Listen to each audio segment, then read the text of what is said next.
목회자가 사역과 교회 운영을 독점하는 체계로 인해서 대부분의 한국 교회는 교회 회원인 성도들은 관람자가 되어가는 경향을 보이고 있습니다.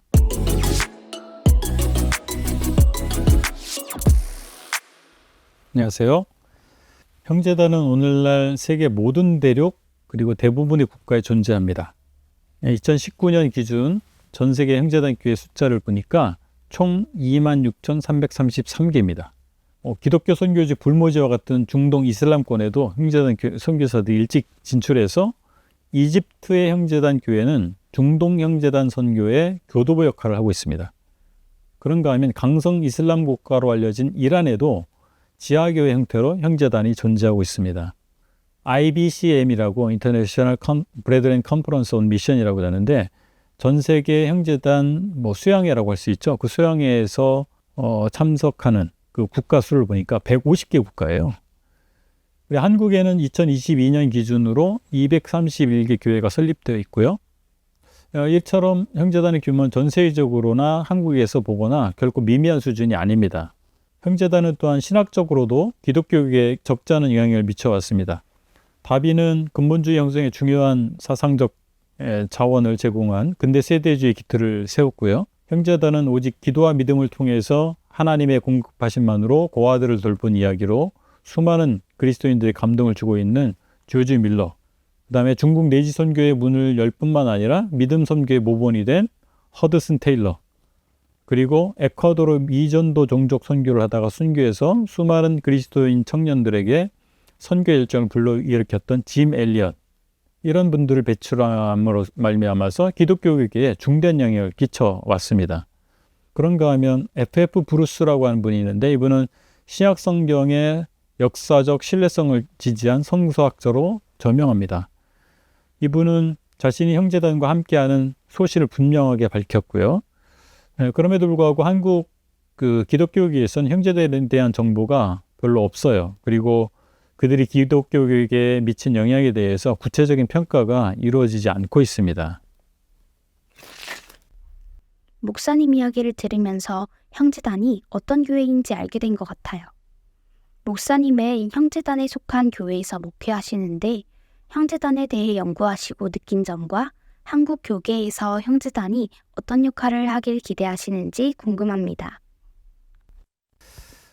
저는 형제단 출현에 대한 역사적 신학적 배경을 고찰해서 얻은 결과를 4가지로 정리하고 평가하고자 합니다. 첫째는 형제단의 신학적 정체성의 범위인데요. 형제단은 초대교회로의 회귀를 소망한 사람들의 연대로 출발했습니다. 그들이 생각한 초대교회는 신약 성서에 나타난 교회였고 거듭난 그리스도인들의 모임이었습니다. 그렇기 때문에 그들은 분명한 신앙을 고백한 신자들이 침례를 통해서 공적으로 교회 회원으로 입교함으로 말미암아서 신자들의 모임으로서의 교회를 이루고자 했습니다. 초대교회 회복에 대해서 형제단과 같은 열망을 가진 이들이 이미 16세기 종교개혁기에 나타났습니다. 16세기 아나바티스트는 국민이 모두 교인이 되도록 하는 국가교회 체제와 그것을 떠받치고 있는 유아 세례를 거부함으로 말미암아서 최초의 자유교회 운동을 일으켰죠. 이렇게 출현한 자유교회 전통은 17세기 영국에서 일어난 침례교 운동과 퀘이커 운동에서 다시 나타났습니다. 그들 역시 개인적 회심으로 신자가 된 사람들의 모임으로서의 교회를 이루고자 했습니다.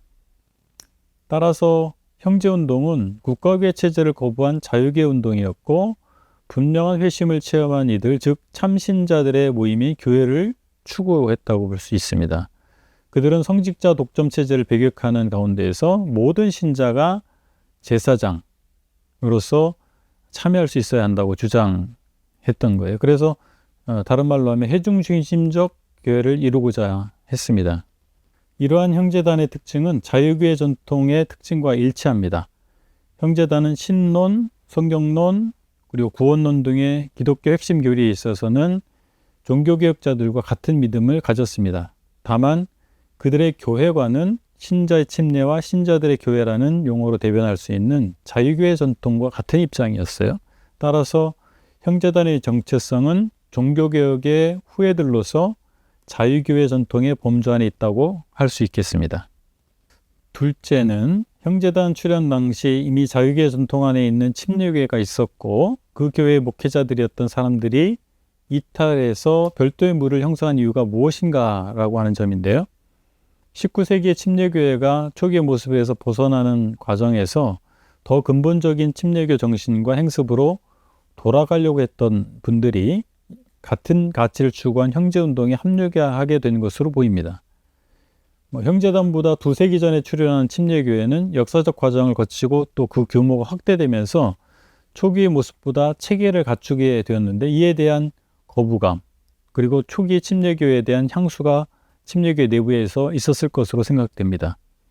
뮬러를 비롯한 침례교회에서 목회하던 이들이 침례교회에서 개혁을 추진하다가 그들의 개혁 방향과 일치한다고 여긴 형제단에 자연스럽게 합류했을 것입니다. 그리고 형제단 사상의 중요한 원칙 중 하나인 그리스도인의 연합은 형제단에 합류한 침례교회 출신의 인사들에게 굉장히 매력적으로 보였을 것 같습니다. 그 원칙은 그들에게 침례교도뿐만 아니라 신약 성서적 교회를 이루고자 하는 모든 그리스도인들과 연합하고 교제할 수 있는 열린 문으로 다가왔을 것입니다. 실제로 침례교회 출신의 인사들은 형제단에 합류한 이후에 초교파적 활동을 활발히 이어갔습니다. 셋째, 자유교회 전통의 가치와 그 비전인데요. 16세기 종교개혁의 한 축을 이루었던 아나베프티스트들은 박해를 무릅쓰고 보다 근본적인 개혁을 부르짖었습니다. 그들은 교회 타락의 원인은 회심의 체험 없이 타의에 의해서 교회의 일원이 되게 하는 국가교회 체제에 있다고 보았습니다.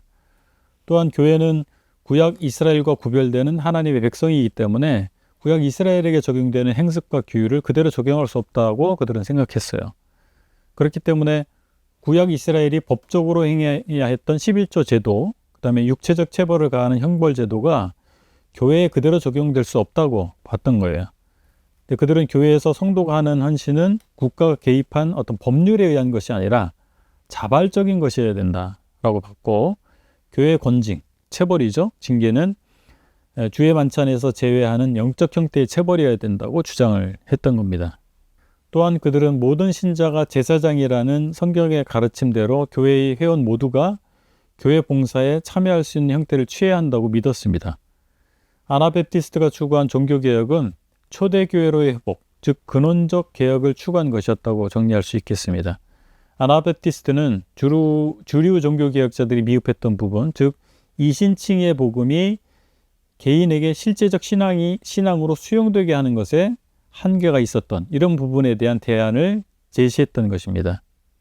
17세기의 침례교회 운동과 퀘이크운동 그리고 19세기의 형제운동 역시 그들의 시대에 신약 성서적 교회를 실현하고자 했고, 이러한 그들의 노력은 교회가 그 본질을 회복하는 데 기여해 왔습니다. 그것은 국가교회 체제로 인해서 명목상 그리스도인을 양산하는 것에 경종을 울리고 또 분명한 회심을 기초로 한 참신앙을 소유한 사람들로 구성된 교회를 지향했기 때문에 그렇습니다. 한국 교회는 세속주의와 교권주의로 인한 어려움을 겪고 있지 않습니까? 자유교회 전통은 그 대안으로서의 가치가 충분합니다. 진정한 회심을 한 사람들이 교회의 일원으로 영접되고 그들에게 그리스도의 제자로서의 합당한 삶을 훈육하고 요구하는 것은 한국 교회가 신약 성서적 교회의 본질에 근접할 수 있는 중요한 전제가 될 것입니다. 만약 회심의 경험이 없는 사람들이 교회 일원으로 쉽게 용인된다면 교회가 영적 공동체라고 하는 본질로부터 이탈할 수 있고 그 구성원들이 육신의 욕구와 세속적 욕망을 따라서 행하게 되는 근본적인 원인이 된다고 볼 수 있겠습니다. 이신칭의 복음이 단지 선언이나 지적 동의가 되지 않고 세계관을 바꾸고 삶을 변화시키는 진정으로 거듭남의 복음이 되어야 되는데, 자유교회 전통에서 강조하는 분명한 회심의 체험 그리고 제자도가 이것을 현실화시키는 중요한 원리가 될 것입니다. 또한 전신자 제사장이라고 하는 성경의 가르침을 따르는 것이 바로 종교개혁 전통의 핵심 가치 중 하나임에도 불구하고 목회자가 사역과 교회 운영을 독점하는 체계로 인해서 대부분의 한국 교회는 교회 회원인 성도들은 관람자가 되어가는 경향을 보이고 있습니다. 그러나 자유교회 전통의 핵심 요소 중 하나인 교회 회원들의 자발적인 사역 참여, 이거는 충분히 한국 교회에 좋은 대안이 될 것이라고 생각합니다. 넷째, 한국형제단이 확인해야 할 그들의 뿌리의 신학적 정체성입니다. 한국형제단은 그 뿌리의 정체성을 기준으로 오늘의 자신을 평가하고 성찰할 필요가 있습니다. 그리고 미래에 어떻게 나갈 것인가를 정립할 필요가 있겠죠. 초기 형제운동은 다양한 신학적 배경을 가진 사람들이 신약 성서적 교회라고 하는 공통가치를 중심으로 연합을 이룬 신앙운동이었습니다. 이러한 배경 가운데서 초기 지도자들은 성서적 가치를 중심으로 기성체제와 인간적 장벽을 넘어서고자 했습니다. 이런 이유로 그들은 다양성 속의 연합을 이룬 공동체를 형성했고 그러한 방향으로 그 운동을 발전시켰습니다. 형제운동의 핵심 정신 중에 하나는 교파의 장벽을 넘어서 그리스도인의 연합을 이루자라고 하는 것이었습니다. 이 기준에서 평가할 때 오늘날 한국형제단은 외부의 그리스도인들에게 어느 정도의 개방성을 가지고 있는지 자문할 필요가 있습니다. 한국형제단의 뿌리는 개방형제단에 있습니다. 개방형제단은 형제단 내에 다른 입장을 가진 이들에게 열려 있었을 뿐만 아니라 형제단 외부의 그리스도인들에 대해서도 열린 입장을 견지하였습니다.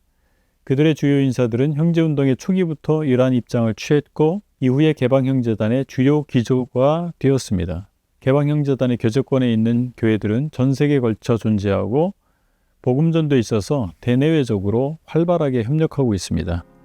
브라이언 스탠리는 형제단이 제2차 세계대전 이후에 개인의 회심을 강조한 복음전파에 초교파적으로 협력한 주요 집단 중 하나로서 영국 및 세계 복음전파에 있어서 크게 기여했다고 평가했습니다.